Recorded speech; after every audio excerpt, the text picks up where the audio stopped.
May panahon ang lahat ng bagay.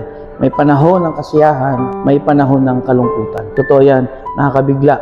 Minsan, magugulat ka, matatakot, mag-alala, ninervyusin ka pag dumating sa iyo yung panahon na yun. Na minsan, ang saya-saya mo ngayon, bigla, malulungkot ka. Mayroong problemang darating.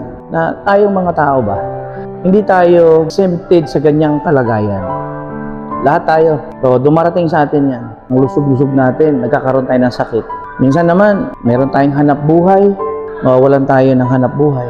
Minsan naman, meron tayong mahal sa buhay na kasama natin, bigla tayong iiwanan, lilisan.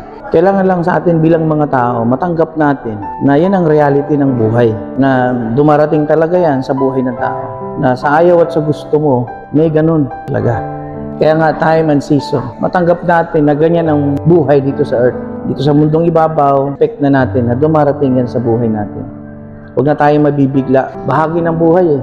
Kailangan nating tanggapin. Minsan, ang saya-saya mo lang eh. May bigla na lang darating sa'yo na sasaklubang ka ng hindi magandang pagkakataon, hindi magandang kapalaran. Kaya minsan malungkot, di ba? Okay lang maging malungkot. Siyempre tao tayo. Maramdam tayo ng hirap ng loob. Pero huwag mo lang masyadong patagalin ba? Or huwag mo lang masyadong i-entertain. Ano lang? Nandyan yan, pero huwag ka masyado, kumbaga to the point na yun ang magpapabagsak sa'yo. Yun ang magpapahirap sa'yo. Yun ang magpapalayo sa'yo sa magandang buhay. Kaya nga, di ba, meron panahon na masaya ka, magsaya ka. Pag dumating naman ang panahon na malungkot, hindi malungkot. Kaya gano'n naman ang buhay.